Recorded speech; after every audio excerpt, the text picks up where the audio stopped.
तर त्यांचा मान राहील.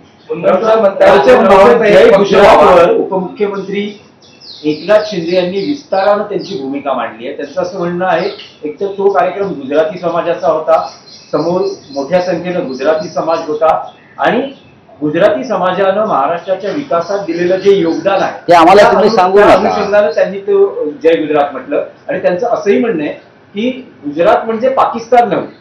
त्याच्यावर उद्धव ठाकरेंचा व्हिडिओ देखील हो, ते हे तर अत्यंत कच्चं मडक आहे. एकनाथ शिंदे हे या मंत्रिमंडळातलं अत्यंत कच्चं मडक आहे. ते गोंधळलेले आहे सध्याच्या राजकीय परिस्थितीला आणि त्यातून त्यांच्याकडनं अशी प्रकारची विधान होतात. आम्ही कुठे म्हणतो गुजरात पाकिस्तानमध्ये? गुजरात आणि महाराष्ट्र कधी काळी एकच होता हे शिंद्यांना माहीत नसेल. बडोदा हे मराठा संस्थान आहे गायकवाडांची आणि संपूर्ण गुजरातवरती गायकवाडांचं म्हणजे भोसल्यांचंच राज्य होतं.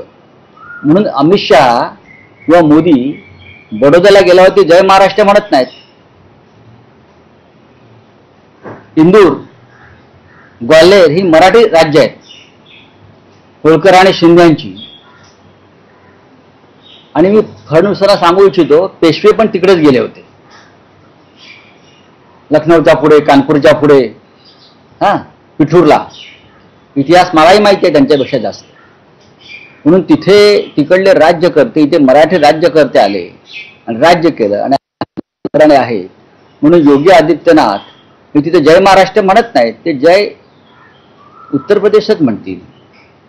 तेव्हा उगाच सारवासारव करू नका आणि महाराष्ट्राला जे अपमानित करण्याचा प्रयत्न आपण करताय, खरं म्हणजे फडणवीसच शिंदेना अडचणीमध्ये आणताय, उत्तेजन देतायत.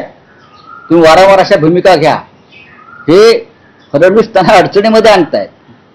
गुजरातच्या आमच्या बांधवांनी महाराष्ट्रामध्ये विकास कामं केली, मग पैसे नाही का कमवले? संपत्ती नाही का कमवली? उपकार करतात का? पारशी समाजानं पण केलं इथे योगदान. सगळ्यात जास्त योगदान मुंबईच्या उभारणीमध्ये पारशी समाजाचं आहे, मराठी माणसानं नाही केलं वाटतं. तुम्ही असं बोलून मराठी माणसाचा अपमान करताय मिस्टर शिंदे. ही मुंबई मराठी मजुरांच्या, श्रमिकांच्या, गिरणी कामगारांच्या घामातून आणि रक्तातून निर्माण झालेली आहे. या शेठजींच्या पैशातून नाही निर्माण झाली.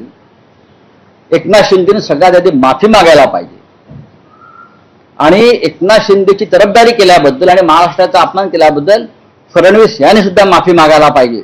आम्हाला नका शिकवू.